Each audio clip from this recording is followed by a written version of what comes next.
I'm focused on his spirit cause it keeps me from his fire. The Holy Ghost was with me, so my fear I leave behind. My sins were all diminished when he took that breath and died. And if you think I'ma give up on my God, the devil is a lie.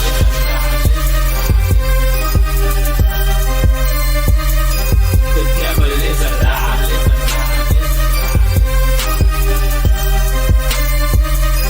The devil is a lie. Hello. Welcome to Black Tea News. I'm your host, Christina Barr, and today we're going to be talking about Candace Owens. Kind of looks like a little bit of a crash out to me. Not a total crash out, but wondering why JD Vance and Donald Trump haven't said anything about the Macrons suing her.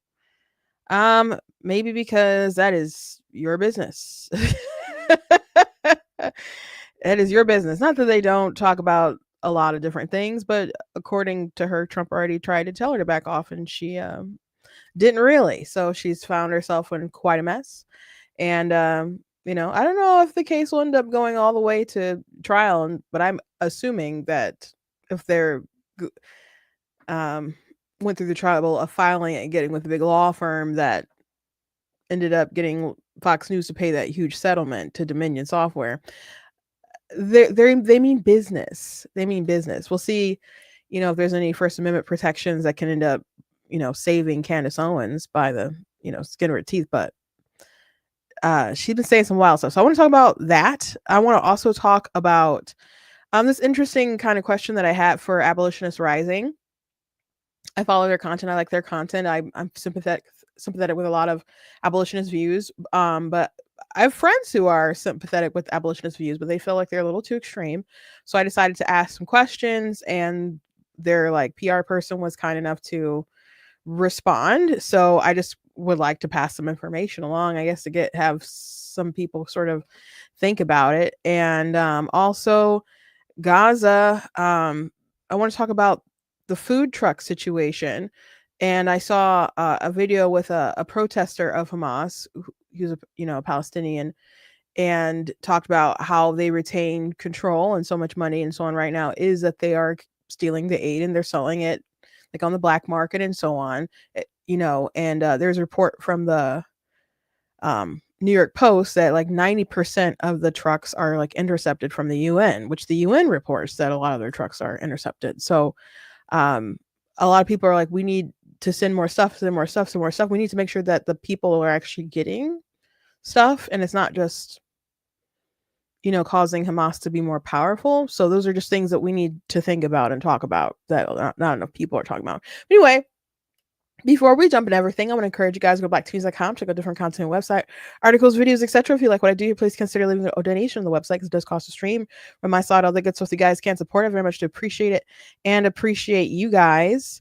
You guys can also check out different merch that's available on the website, different t-shirts and so on. I encourage you guys to also check out some of my books that I've written. If you go on the website, there's a link that'll take you to my book website, which is ninjadustpublishing.com. And I got some historical fiction fantasy. I've got, nonfiction books like Say or Fear, How to Overcome a Spirit of Fear. And of course, God is blatantly against abortion. And I will have plenty of more stuff coming. I'm writing every day. I'm working really hard, guys, trying to get some more stuff out. So, I hope you guys are doing well. I see you guys in the chat. Thank you for popping in, watching live, and to those of you who watch back later. I guess we might as well start off with this Candace Owens situation. So if you don't follow Milk Bar TV, they have a lot of receipts on Andrew Tate, and they have a lot of receipts on Candace Owens, and they does other stuff, but if you want to find a lot of video clips dealing with that kind of stuff, he's the one who has the treasure trove of information. So he posted a clip of Candace Owens that I ended up retweeting it, and I just said it was pathetic. So we'll start off with that and give thoughts and go from there. Oh boy.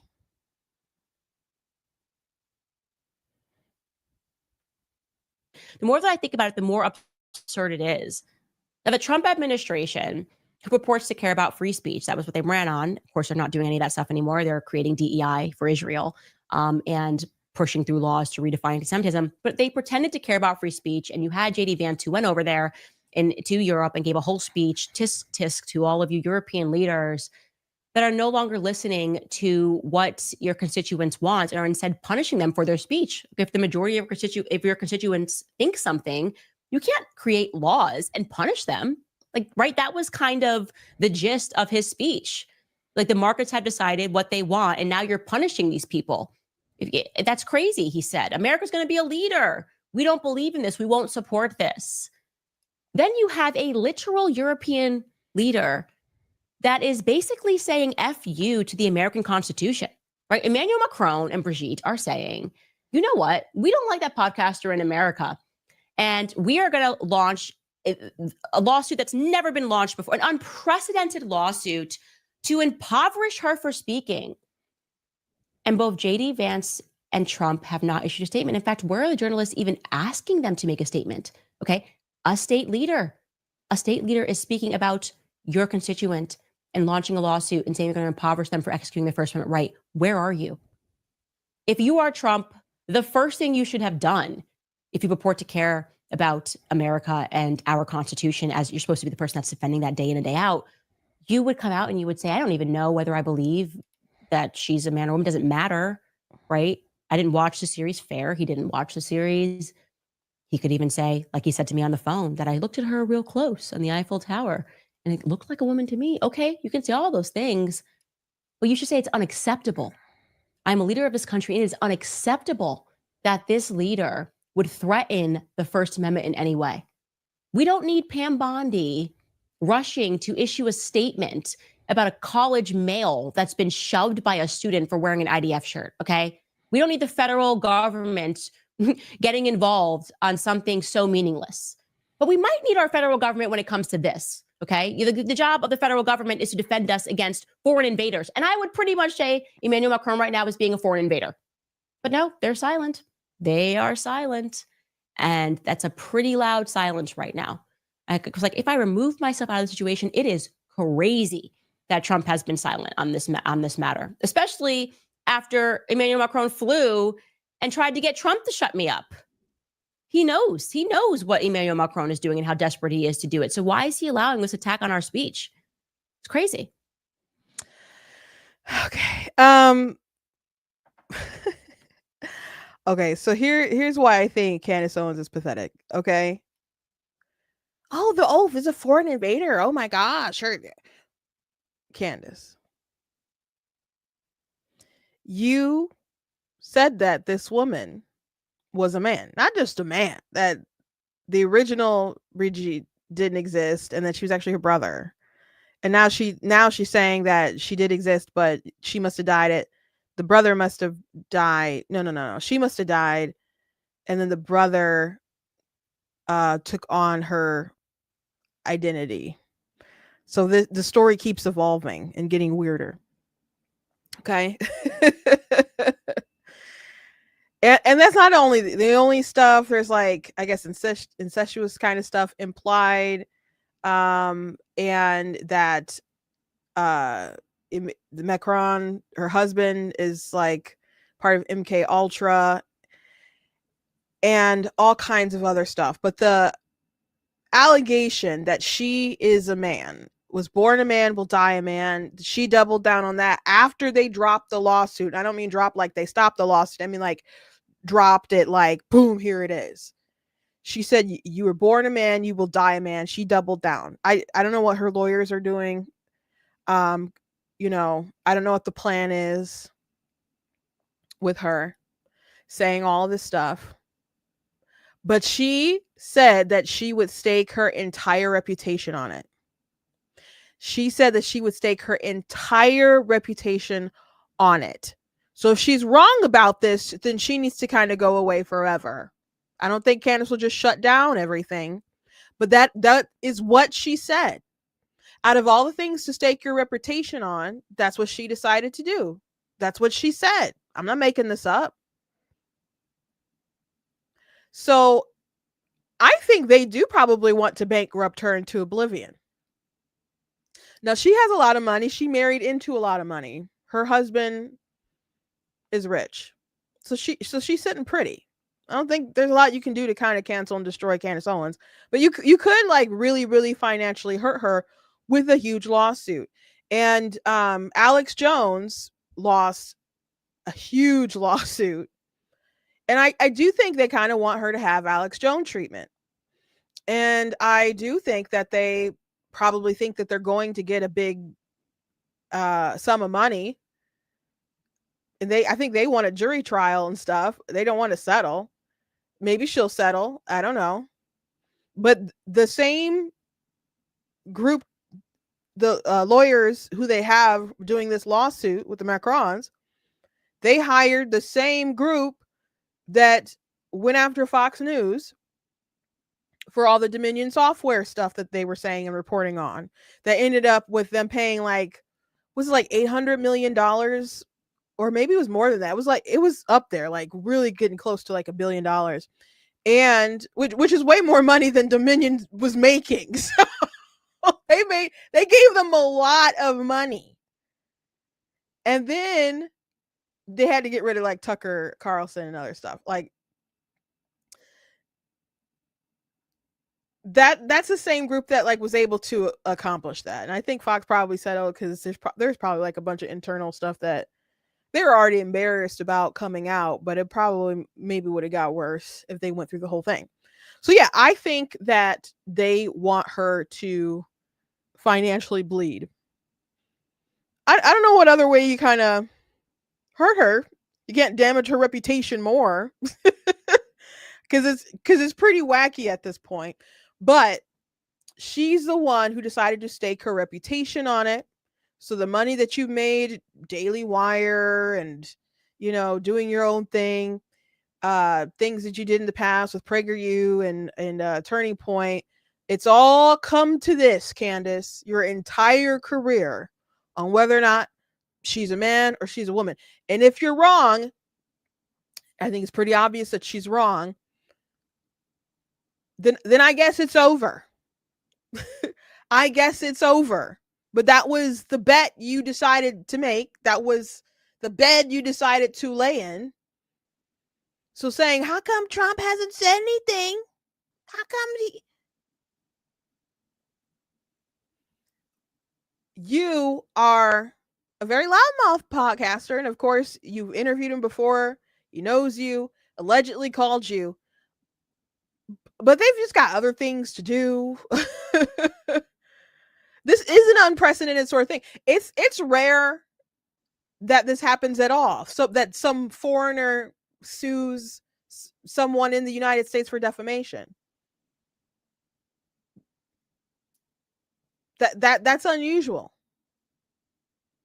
So she's right that it's like unprecedented, especially when you have the president of France and his wife.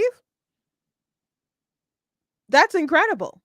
So there is a theory that the lawyers, one of the lawyers on the case, with the firm, have been interested in overturning some of the defamation standards because they do like deal with like libel lawsuits and stuff, and they're wanting to get the bar lowered when it comes to going after public figures. They think it's maybe too high of a standard. So I've heard some other kind of lawyers talk about this case, not even people who are like really involved with like the conservative sort of sphere and in Candace Owens and all that, like the political stuff, but they just find it fascinating because again, it is very rare that something like this happened. It is unprecedented, and they might be using it as a catalyst to set some kind of, change in the law. So that would be interesting if they go that route. But as far as the First Amendment goes, you can say what you would like, but you can't say anything that you like without some consequences. We do have defamation laws. We have laws against slander and libel and other stuff. So there are limits. There are limits. So just being like they're attacking the First Amendment, no, Candace, they are very much attacking you. Your defense can be the First Amendment, and we'll see how that goes. We'll see how that goes. But this is not a foreign invasion. It is very personal. And you started it. I know there's other people in France who started the investigation and so on. But you decided to make it such a huge issue, again, to stake your entire career on it. Your entire career. So they're coming for it. And saying, well, how come Trump and JD Vance, they care about free speech so much? How come they're not saying anything about me? In the grand scheme of things, you think you're that important when there's all this other stuff going on? You think people being harassed by folks who are anti-Semitic is a bigger deal? Well, is somehow less important than what's going on with you? Like actual harassment versus you getting what's coming to you? It's coming to you. You've earned this. And what's insane about all this stuff is that Candace, when she first started talking about these accusations, she thought the evidence of kind of how they weren't acting, because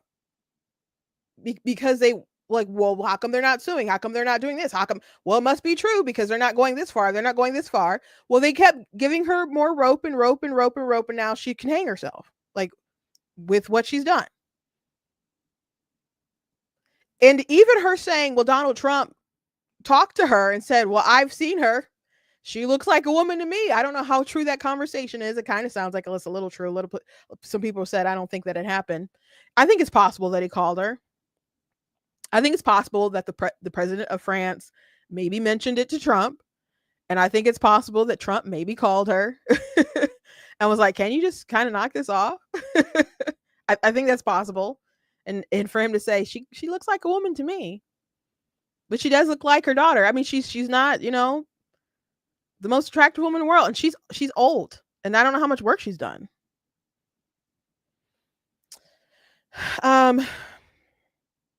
People are asking, wouldn't Bridget have to give discovery in court? Yeah, they're gonna have to go through all that. And before Candace was like, ooh, I can't wait for discovery. I can't wait. Ooh, bring on a lawsuit. I think at one point she even said that she would pay for everything to even do the lawsuit.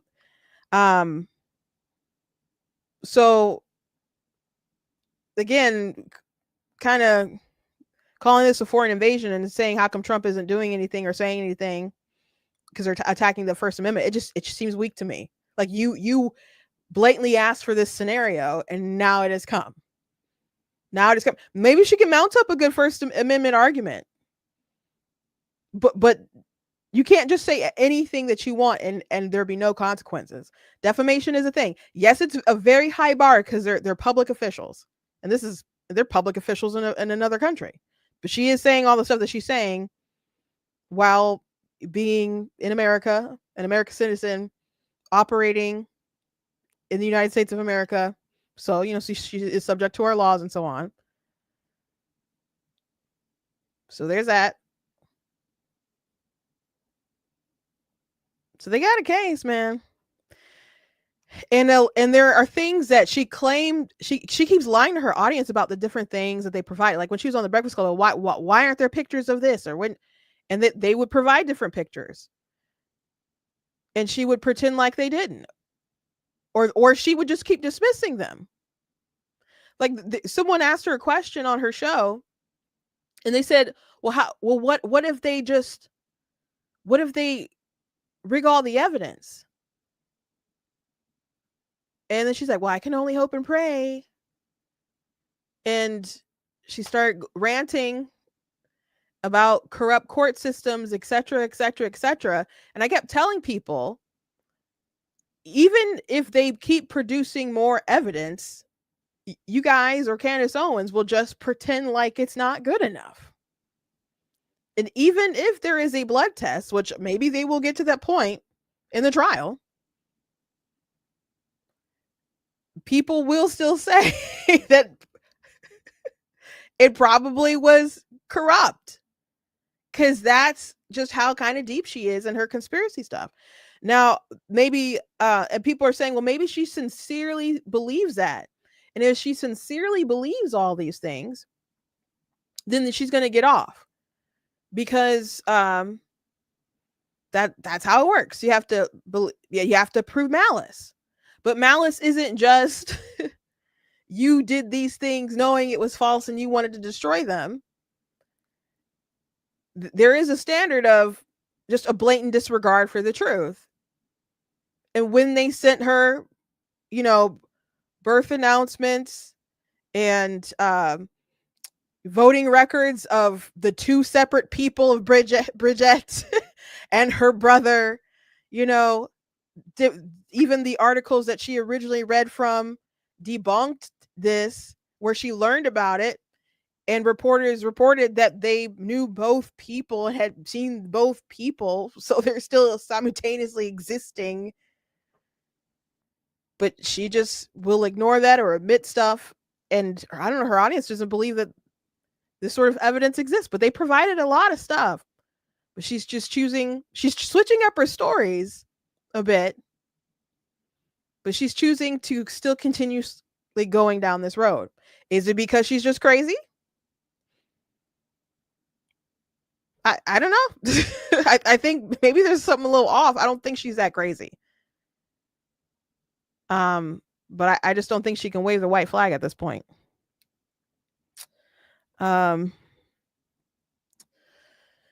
So anyway, Trump isn't gonna save you, but hun, you can mount up your First Amendment argument. And another thing about this, why would Trump feel obligated to do her a solid after she said he was snorting lines of Israel, like it was Israel crack? She said some wild things.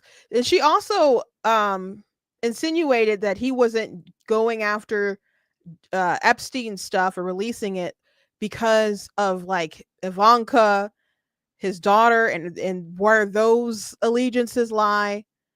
So she's called him like a controlled puppet and all kinds of different stuff. So I just don't see why he would be eager to do her a solid.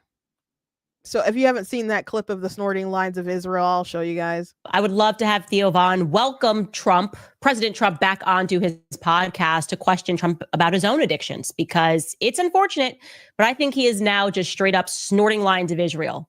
Demonstrably, I think Israel might be the most destructive drug to hit the market since 1948, because that drug did not exist before 1948. But Trump has been on something. Here he is.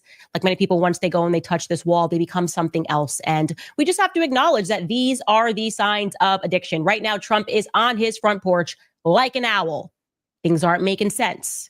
He is his own street light right now. We know the patterns. All of us are familiar with addiction. Theo Von talking about his addiction. I don't think I know a single person who doesn't have someone in their family that deals with addiction. And we're familiar with the signs. There's, I don't know, naming one here, erratic decision-making. It's like out tweeting bomb, bomb, bomb, bomb, bomb, Iran, changing your mind overnight to go and do that because Bibi Netanyahu, who's like your dealer, told you to.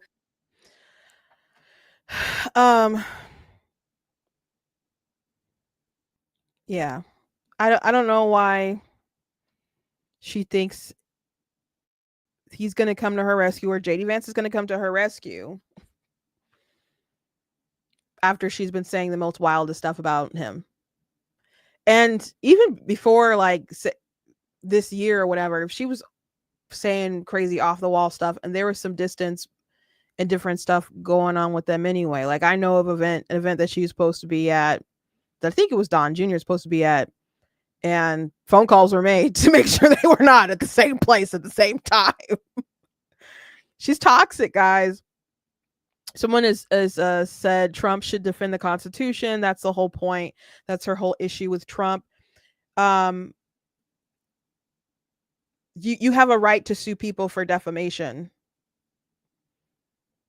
You know, the government, like Congress, isn't going to be the one who gets to abridge your free speech, but you can't just go and make up lies about people and expect to never face any consequences for that. A lot of people do, because a lot of people don't have money to just go around suing everybody all the time. And it depends like how much, damages and stuff there are. But guys, she's made merchandise. Besides her series that she made, she has made merchandise promoting this idea. You really don't think like she should, if it's true, that's one thing, but they're saying it's not. So they're saying it's not. Why shouldn't they be able to sue her? Why shouldn't they be able to sue her if she is defaming them? If they sent her a lot of different evidence that she just, doesn't think is good enough, whatever, but they're gonna hash it out in court. You don't have the right just to defame people. And by the way, Trump has sued as the president of the United States. He sued ABC. He sued George Stephanopoulos and was successful in getting a settlement from them. Was it like $16 million or something like that to the presidential library? Going after them. Because on his news program, he was talking to Nancy Mace, and they were talking about the Jean E. Carroll, which was a defamation lawsuit against Donald Trump. And the jury, and he kept saying that the jury and the judge found him like liable for rape, guilty of rape, which wasn't what happened. And their segment was very adversarial because he really brought it up so he could shame Nancy Mace for supporting Donald Trump. And she, turned it around and was like, I've been a victim of rape. How dare you try to use this to shame me? And he's like, I'm not trying to shame you. She's like, that's exactly what you're doing. And that was exactly what he was doing. He was trying to shame her for her support of Donald Trump. And he said it 3 or 4 times. And it wasn't true any time that he said it, because they absolutely did not find that he did commit rape. So you can hear other like politicians when they would talk about it, they'd be very careful with their wording and they would say liable for sexual assault. But no, he said he was, the courts found that he had raped her, and it just wasn't true. And people still repeat that. I played a video for you guys earlier this week of a woman who was mad at her boyfriend, 6'4", because she was walking down the street with him, and there were some kids who were like 13, 14 years old talking about how much they love Donald Trump. And then she got really mad and got in their faces. And she's telling her this story herself. She got in their faces and started talking about how he's a certified rapist. He's terrible. And then they're just laughing at her like, oh, Trump's still your daddy. Trump's still your daddy, and just they're throwing out rage bait, and she's taking it. And she throws her like latte or whatever on the ground in rage. And her boyfriend's not saying anything. And she's mad at her boyfriend for not standing up to these kids, I guess. So she said she broke up with them, and people are like, what did you want him to do in the comments? She's like, I wanted him to calmly, and I don't know why how she expected him to be calm after she just threw like the greatest kind of hissy fit, but to calmly say, that's not cool because Trump's a rapist and stuff, which of course isn't the case. But people all over the apps and protests and stuff, people still believe that, and people like George Stephanopoulos was responsible for spreading that type of lies. I think there's still kind of damages really based off of the different lies that the media told about Donald Trump and that case. So anyway, Donald Trump won that case. Donald Trump is not above suing people, and people could really have an attitude. People do have an attitude with, because he's the president of the United States. They feel like that's unbecoming of a world leader to do such a thing. But he's like, well, people shouldn't just be able to tell such serious lies that do such serious damage, not just to him, but overall the country. The idea that could possibly be true, and we'd all kind of look that way anyway. No, it's just we know the truth, and those things that they're pushing aren't true. But it causes a huge divide in the nation. So yeah, he's like, okay, I'm going to go after these people. And he was successful. And he was successful with 60 Minutes and got a settlement out of that. There's all kind of maybe complicated reasons on why they decided to settle. People say it's because the merger with Skydance, and they wanted Trump to be happy with that, and not to be going on and through litigation when that happened. I think they probably didn't want to do discovery because 60 Minutes has made some egregious sort of edits on stuff. So it is very fathomable that there's some internal kind of conversations about how they're going to edit Kamala Harris's interview to make her look good. So I think that they probably just wanted to avoid discovery. Two things can be true at once, maybe three things, four things can be true at once. But my point is that Trump doesn't mind suing. Oh, here's a question. Why is Trump trying to cover for Epstein saying it's a hoax? Why do you think Trump is trying to cover for Epstein saying it's a hoax? What's your insinuation there? The way that people are trying to use the Epstein stuff is a hoax. It's kind of like how Trump said that back in 2020, this is their new hoax, talking about COVID. And the media started saying, oh, he's saying it's a hoax. He's saying COVID's a hoax. No, he's not saying that COVID was a hoax. He's saying how people are trying to use it against him is the new hoax. And like, I know people believe that there's like some kind of log list of clients who, I don't know, took child A for X amount of minutes and did X, Y, and Z to them. And there's a documented videotape or whatever for each, what Hollywood A-list celebrity or whatever. Maybe that's what people believed all this time, but apparently that's not the case. There are flight logs of people who like got on his plane. Some people came to his island, but those things have been public for a long time. People are like, well, Trump was in the Epstein files. He knew Epstein for a while. Like he kicked him out of his club in Mar-a-Lago and stuff. They know each other. Epstein knew a lot of people. Like Bill Clinton is obviously in those files and stuff. But the idea that Trump would be involved with Epstein, that there would be something so heinous that he would just want to cover up, that'd be really silly, because why wouldn't the Democrats have released it? They did so many other things to destroy Trump, including the case in New York that didn't make any sense, that ultimately made him a felon. People doing stuff to try to get him kicked off the ballot, people like misrepresenting the E. Jean Carroll case and all these other allegations of sexual assault. And so like they you know, the RICO case and you know, obstruction of justice, all these sorts of things. And if you really believe that they would not have gone through those files that they would have had and leaked it, released it, Trump's tax returns got leaked. You're telling me if there was stuff with Trump and Epstein and maybe him like doing stuff to kids or something like that wouldn't have been released? That's crazy. That's crazy. It doesn't make any sense. It doesn't make any sense. And you guys can say that you want to know the truth, but at the same time, it kind of seems like there's no truth that you would accept other than what's in your mind. You know, I was saying a little bit like Epstein didn't kill himself, you know, but I don't know how deep or whatever I kind of was thinking about the conspiracy, but Dan Bongino, he was into it. And then I guess he looked at the data and he's probably like, oh, I guess there's nothing there. Or Kash Patel was revving it up, man. He was one of those people.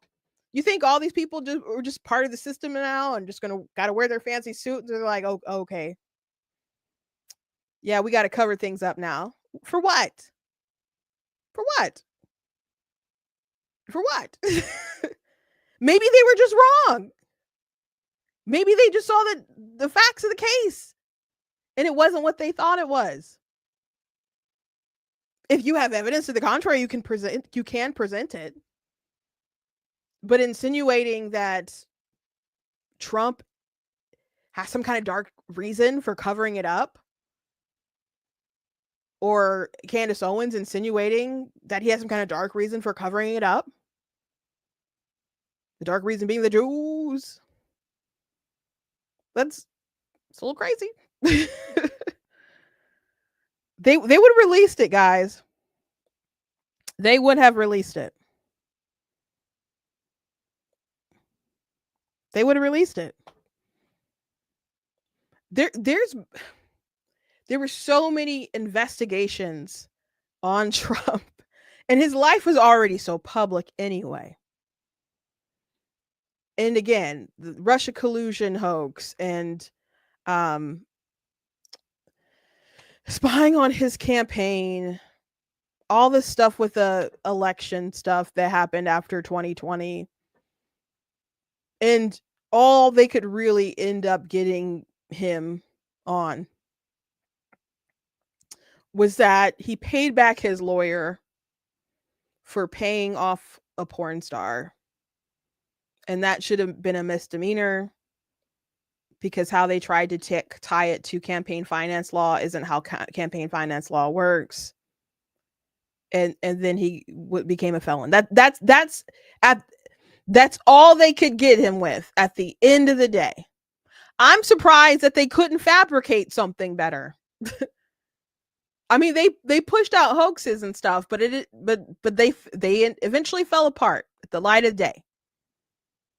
I would think you could set someone else up better than what they've been setting him up. But though they've tried, he's not a squeaky clean kind of like shining example or whatever. Wouldn't put him as a pastor of a church anytime soon. But I'm like, man, he's probably more solid than I originally thought after how much they went after him.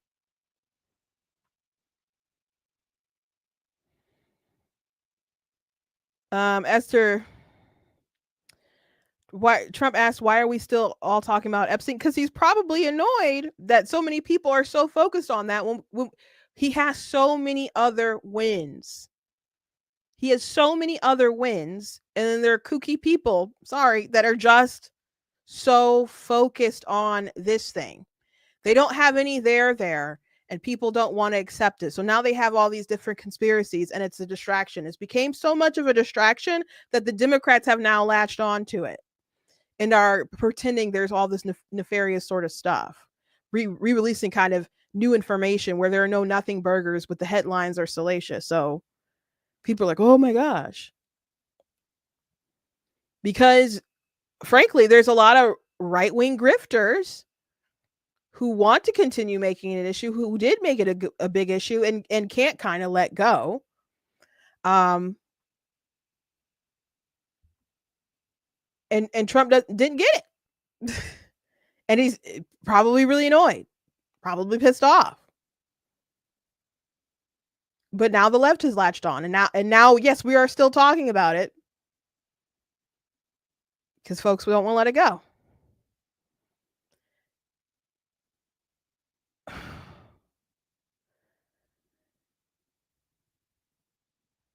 You said, but we never heard the truth. What do you think the truth is? What do you think the truth is? There are tapes that Epstein had, but it wasn't like what you guys expected to find, like a tape of like celebrity A with child B. Is if that's what you guys expected, that's not what all the tapes are. He had a lot of like child porn, but not of like the kids with like some kind of Hollywood elite stuff. What the sort of things that people had in their minds about what was going on just didn't seem to be going on. He's in jail. Maxine's in jail. I mean, I'm sorry. He was in jail, then he died.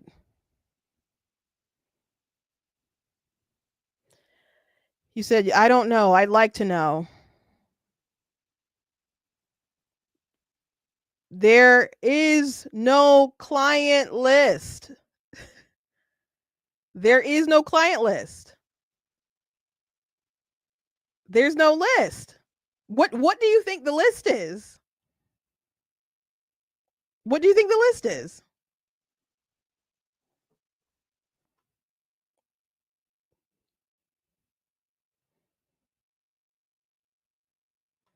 I know that people, Pam Bondi did such a terrible job with all this, and of course she had the influencers there, and that's her fault. But when they did ask her about the list, she said, I have it on my desk, but she's talking about the Epstein files. And she also mentioned the Kennedy files and other stuff. And she didn't look through it. And she was like on another like Fox show later. And she's like, well, we're going to release something breaking news tomorrow. And that's when they pulled out those binders, and the binders was just information that we already knew. And that is the fault of politicians who want to be so chronically on kind of online culture, meme culture, where they just want to be, I don't know, in the news like that, be the topic of conversation, feel like they're doing something instead of doing something right and doing something competently. She created a lot of these issues, but I'm not convinced that she's the sole kind of reason for that, because even if she hadn't made those kind of flubs, people would still be demanding different stuff. So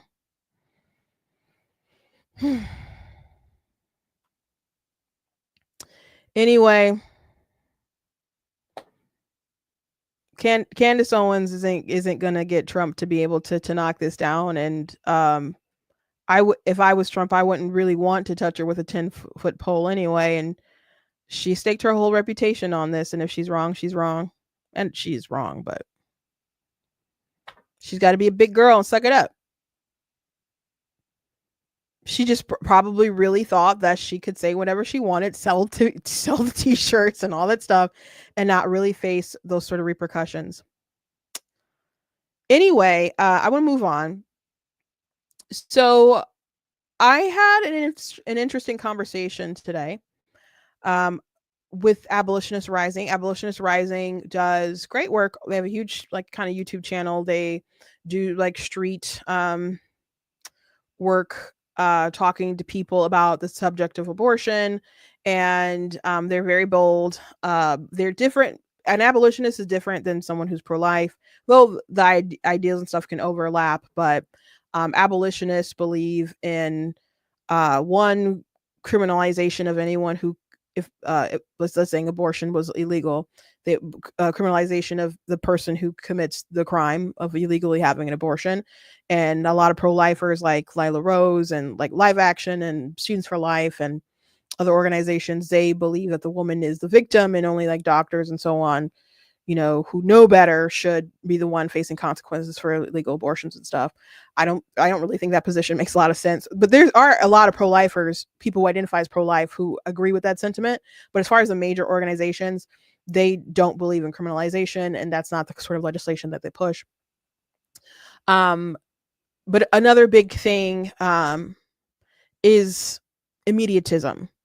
So abolitionists are like, we should just introduce laws to abolish abortion. We should not have like a 15-week, a 6-week bill or something like that with these exceptions or whatever. We should only have bills that are going to protect all the children, and we shouldn't be playing these games. And they believe that because if you have like a 6-week bill or something, you're purposely writing into the law that it's okay to kill, that it's permissible to kill some children.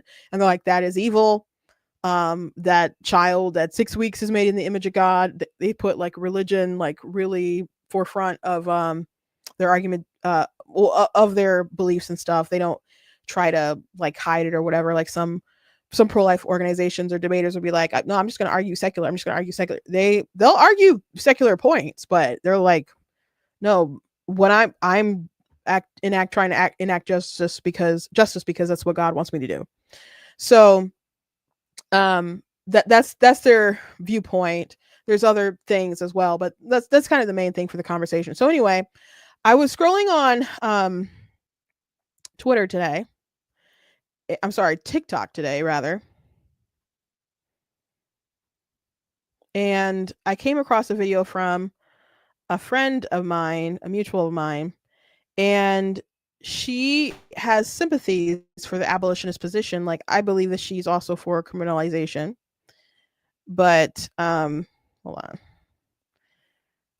She doesn't approve of like the immediatism sort of view that they have, Because at the end of the day, a lot of people feel like if we can save some babies, why wouldn't we bother saving some babies? Why should we,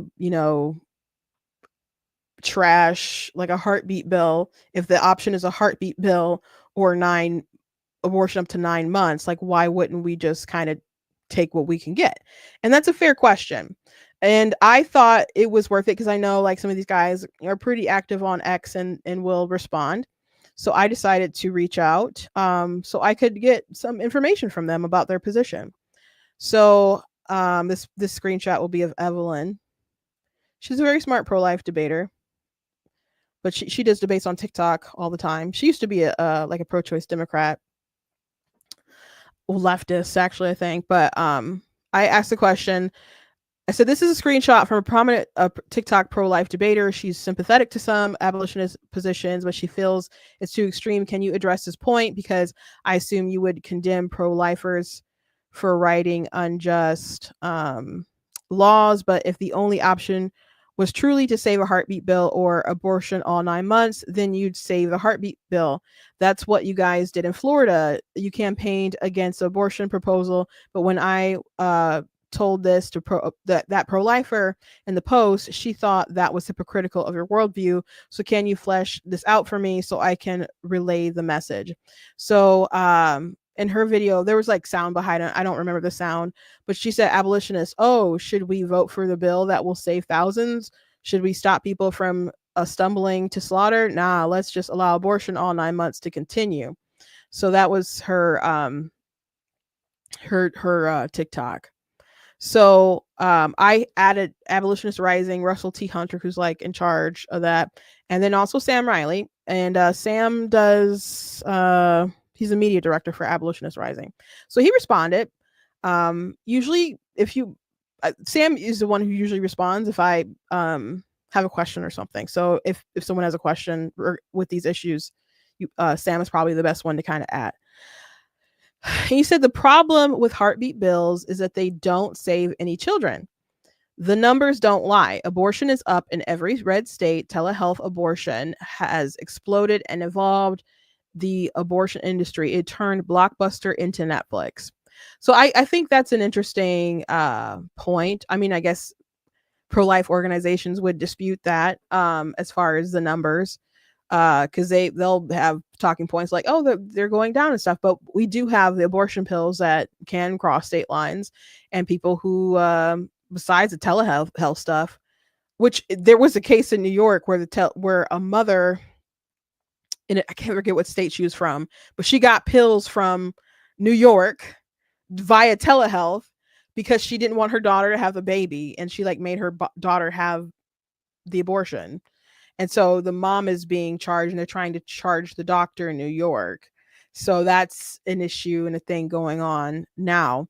But that is a problem. But people will get pills online somehow, and they'll have them smuggled in. Like they're out of Oklahoma, and they'll do like their street stuff all the time. People are like, there's no abortion like here in this state, and they're like, I can get abortion pills right now. I can get it mailed to my house right now. Like I can go to this website, give them information, they'll send it to me. So as long as that option is available, even if you're in a red state and you pass a law to ban abortion, that doesn't mean that the pills won't somehow get to the people in that state. So them saying, the abortion industry is basically now Netflix as opposed to Blockbuster, and people keep celebrating, oh, Planned Parenthood is closed down. I remember they did a post that was like, okay, but a lot of people they don't need Planned Parenthood like that. They can just get their pills. Maybe they'll go to the hospital or something like that, but they can just literally get them mailed or go to the pharmacy and get them. So they don't need Planned Parenthood like they used to. He said, we didn't lobby for the HHB. We lobbied against constitutionally enshrining abortion into the Florida Constitution. And that is a distinction. I was at least glad to see that they were willing to do that. So they weren't saying support the heartbeat bill that's on the books. At that point in time, Florida had a 6-week bill, and it still exists. It has a lot of exceptions, by the way, the Florida bill. It still has like rape and incest and life of the mother, fetal anomaly, so a lot of stuff, more stuff than I would obviously like. But people were flipping out about it. And so they tried to extend the abortion. So it would be, be technically kind of up to 9 months, if you have the right sort of reason.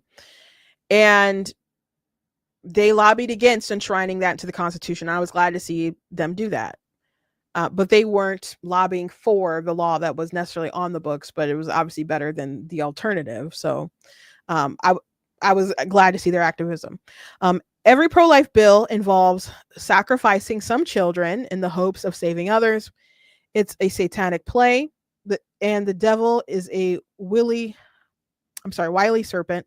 The the only thing that can stop this is murder charges for people who do it. And that is the one thing that the pro-life movement has pledged never to do. The reality is pro-lifers have killed all of our bills, but we have never killed any of theirs. Once we have the power to kill their bills, we'll just pass our own instead, rendering theirs unnecessary and regressive. Now, I, for a moment, want to talk about heartbeat bills. I think they're kind of stupid. Are they better than like the alternative? I guess.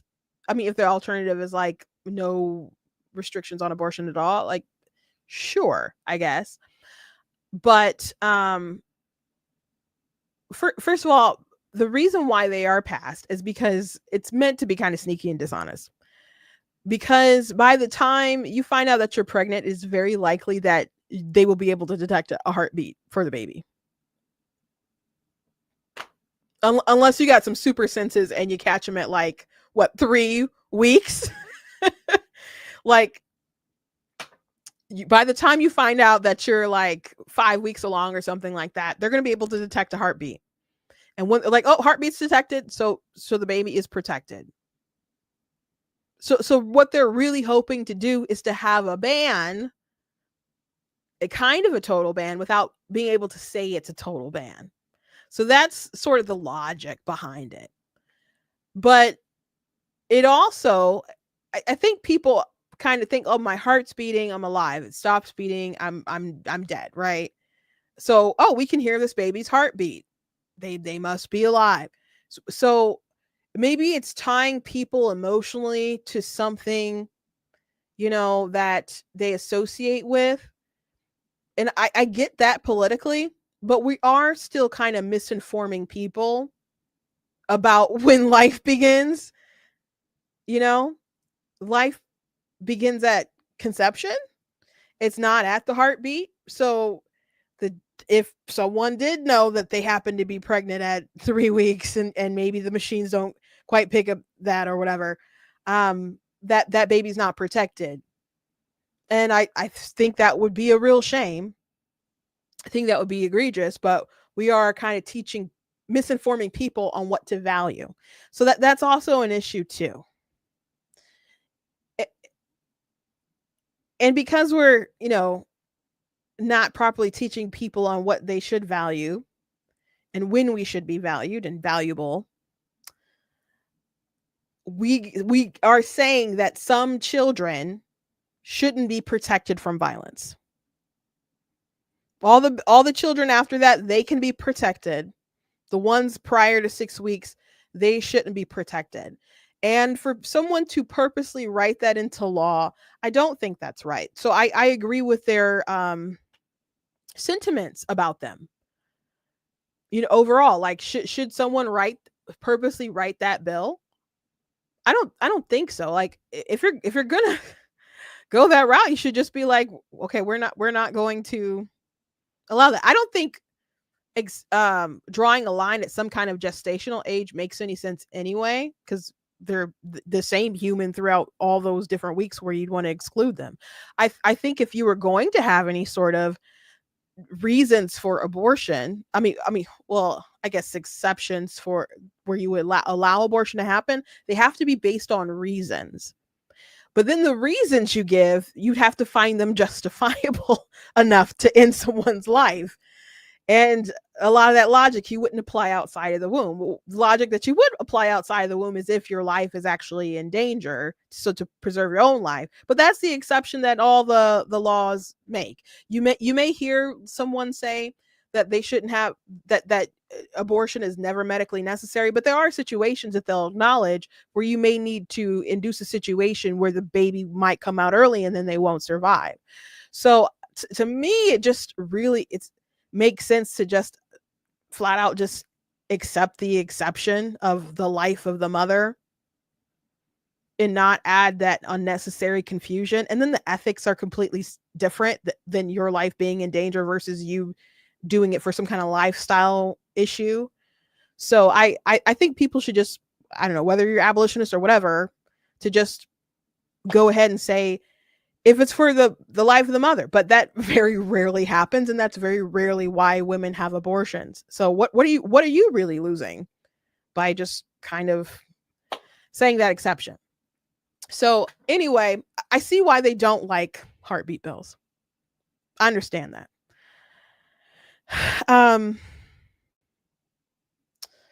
But them saying that the pro-life movement kills their bills, which I can believe that they probably, because DeSantis, for example, very smart guy, he's on the debate stage and he's like, I think he was at the debate stage, he was like asked a question or something and he dismissed it like nobody wants to criminalize a woman. I'm like, no, a lot of people think that makes a lot of sense. And I think he's smart enough that if I sat down in front of him, we had a conversation, that he would know that I would make sense on the issue and he didn't make sense on the issue. And if he were, and maybe he would change his mind, maybe he wouldn't. I think he probably would change his mind. Maybe would he admit it? I don't know. Like Charlie Kirk, he can sound like a really smart guy. When he's pressed on like criminalization, his reasons don't make any sense. Equal Rights Institute, I love their content. Them trying to explain why women shouldn't be criminalized if they commit an illegal abortion doesn't make any sense. Doesn't make any sense. Kristen Hawkins was on a tirade like some months back about abolitionists and criminalization and other stuff. She sounded crazy. Very hostile. I would love to see a Jubilee video that was Kristen Hawkins, one pro-lifer versus like 25 abolitionists. I would love to see that. I don't think she would do it. I'd love to see it though. I'd love to see it. And I think they're right though, that as long as you don't have criminalization, really for the main people who go and have the abortions, because if the woman has the pill, then she is the abortionist.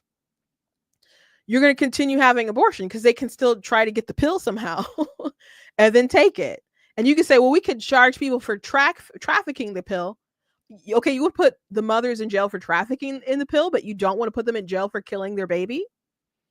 And this is, I'm not, and not again, I haven't mentioned this, but I've mentioned this in the past, how our Constitution works. You cannot retroactively punish people for things that were legal at the time that they did them. So any woman who's committed abortion in the past, they would not be charged. But in a world where if we all came together and we said, okay, abortion needs to be banned, if someone still went and broke the law, wouldn't it make sense that the person who broke the law is punished? Like that's just really common sense to me. If it's illegal and you commit the crime, you do the time. So I think they make sense. The abolitionists make sense on the criminalization front, because otherwise you are giving them an immunity to commit the crime. They could go before, like we could ban abortion across the country and they could still go to the White House and take the abortion pill and say, I am killing my baby right now. They could take the pill and then not be charged for that. And no one would be able to do anything if we keep saying that the mothers shouldn't be charged. But in his answer, he said that they have never killed their bills. And if they were in that kind of position, they would just pass their own. Okay, that makes sense. If you had that kind of power, you would just take over and people would be passing common sense sort of abolition bills. Okay. but the issue that Evelyn and other pro-lifers that are having, and again, these are some pro-lifers who believe that they should be criminalized. If push comes to shove and you have the option of like a 6-week heartbeat bill, or you have no restrictions on abortion at all, like where would you stand? I wanted that answer. So I pushed again for like a clarifying, I asked a clarifying question. I said, thanks for responding. Let me ask a clarifying question. You haven't been in a position to kill pro-life law, but would you? If Florida had a 9-month abortion law and the ballot measure was to restrict it to 6 weeks, let's say we even punish all lawbreakers. So I put in there that we would criminalize everybody. Would you support? And he said, yes, I would kill that bill, because I don't believe God blesses iniquity that acquits the guilty. And specifically allows the murder of some children. But as I said, the devil is sly. Such promise he makes to deceive. We must not do evil that good may come, and enshrining evil in law is doing evil. I would kill that bill and demand a righteous bill be passed. So that's the answer. And I get it. That you wouldn't want to enshrine an unjust law. I wouldn't want to put up their sort of compromising law like that. And the discussion about immediatism versus like, doing things gradually. I saw Russell T. Hunter from the Abolitionist Rising do a presentation about the abolition of slavery. And he explained in the UK how Wilberforce was for immediatism. He wanted abolition, and even spoke out against people who tried to do this gradualist crap. Like they try to be like, we need slavery is terrible. We need to abolish it. Here's a law, a bill to abolish it. Let's go. And then there'd be people like, okay, well, what if we make the slave ships a little more roomier? What if we just made it a little more comfortable for them? Like there'd be like little things like that, and that would just kind of keep slowing up progress. So it's a good presentation. It's on YouTube. I recommend you go watch it. His debate with Joel Berry is pretty eye-opening too, about the abolitionist kind of a pro-life perspective. So I'd watch that too. It was brutal for Joel. So I was kind of like on the fence about the immediatism sort of thing, and them breaking it down about how the gradualists really slowed up the progress of slavery, and that's what Wilberforce believed. I'm like, oh, that's very interesting. And I'm like, are we, how we operate sometimes in the pro-life movement, are we actually slowing up progress? Like I know the hearts of America are so hardened right now, but when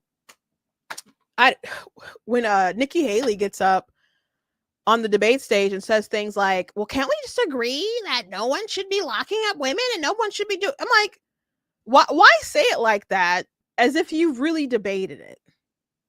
Because what you're saying isn't actually making sense. You're just pretending like it makes sense, but you haven't actually sat down and had these conversations. I don't want you to do that. Like, let's sit down and actually think about this. They're right. Like the heartbeat bills don't actually make a lot of sense for the reasons I listed it. There could be more, but we are misinforming the public. Those are still babies too. They're still alive. Why should we purposely write that it's okay to kill those children? Why? I'm not saying there's not a circumstance, well, I already said life of the mother or whatever I would want to put in there. But if anyone was going to make a case, I don't think age limits make any. You'd have to go by reasons. You'd have to go by reasons. So I get that they don't want to support any pro-life law that does heartbeats or 15 weeks. 15 weeks also aren't a good compromise. Most abortions are done before then, you know. So like a 15-week national ban, like what would that do? And even still, pro-choicers don't want to do it because they still want to abort babies afterwards. And they stand like 10 toes down on their convictions. They're like, no, women ought to be able to do this anytime, any reason, because they want to. Their activists are getting very bold. And even how they argue that it should be federally protected is interesting because they argue it's a woman's right. So why should their right be limited state by state by state? And we have pro-lifers after the Dobbs decision and Donald Trump speaking. They're like, oh, well, this is what everybody wanted. We wanted it state to state to state to state, and the states get to decide. No, that's not what I wanted. And by the way, that's not the Republican platform said, including when Trump was president 20 or became president in 2016 when he won that election. Didn't technically become president until 2017, but that platform and the 2020 platform, it acknowledged that we wanted the 14th Amendment to recognize the preborn as persons and that they should have a right to life. That would mean that abortion would not be legal across state lines. So now we're trying to warp the public's mind again about what we should fight for, that it's a state to state issue, but why should your right to life be bouncing around like when you cross state lines? So even though the pro-choicers, they argue something that is just evil, the way that they're arguing it is far more logical and moral in their warped worldview than what we're doing. Not me, but like kind of as a movement, I guess. So, even so, I guess if I was a legislator, I definitely would I would fight tooth and nail for that law not to be. If I was a voter and there's a ballot initiative and we could at least make a 6-week bill, and like that's my option right now, or we're gonna have all these babies killed. Because I gave the stipulation that we would punish people when so even if someone took a pill later, they'd still be punished. Them saying that they would kill that, I understand their principles. I can understand people being like, that's a little too far for me. I get that. Am I from the USA? Yes, I am. Yes, I am from the Midwest. So anyway, I thought that was an interesting conversation that I wanted to share. So people are a little more informed. I know I talk about that particular issue a lot, and my sympathies have kind of become more abolitionist. There's just some things like they also don't want to vote for anyone who isn't an abolitionist, who won't call for the abolition of abortion. And that I just can't rock with that. Like I would of course would prefer to vote for someone who supports abolition. But if like for the president, let's say it was Ron DeSantis versus Kamala Harris, I don't want to abstain and risk Kamala Harris being the president because Ron DeSantis passed a 6-week bill, and wasn't for abolition. I would want to vote for Ron DeSantis. So I can't rock with some of the things. that they push for. So I'm probably not going to sign like some of their declarations or whatever, but I think we should have like honest conversations and make better legislation and do better activism. But hopefully more people will actually just straight up introduce abolition bills, but they will have exceptions, obviously, for the life of the mother. Last thing I wanted to talk to you guys about was this food shortage issue in Gaza. And the New York Post wrote an article about how 90% of the UN aid trucks were looted by armed militants or hungry Palestinians before reaching their destination. So that's not sort of new news, but some people, I don't know, seem to belittle the fact that people are starving in Gaza. There are people, I'm sure there are. How the aid gets distributed to people is an issue. And just giving aid and it going to enrich Hamas is obviously a problem. There's a video I wanted to show you guys from a outspoken critic who's risking their life speaking out against Hamas and how much power they've had. But since we are over on time, I think I'm going to table it for tomorrow. But you guys can feel free to check out that article from the New York Post and look into the numbers of the UN and how much the trucks get raided. But we'll have a larger discussion about that tomorrow. Anyway, thank you guys for joining me today. Please go to blacktnews.com, check out different content, the website, articles, videos, etc. If you like what I do here, please consider leaving a donation on the site because it does cost a stream, run the site, all that good stuff. So you guys can support it. I very much appreciate it. Appreciate you guys. You guys can also check out different merch like different t-shirts and different mugs and so on. You guys can also check out some of my different books. There's a link in the description. I'll take you to an Amazon page where you guys can see the stuff. I haven't seen you in a live in a minute. How you doing? I see you watching back later, but I don't usually see your comments in the live too often. But anyway, thank you. I just want to say hi. Thank you guys, and I will catch you tomorrow.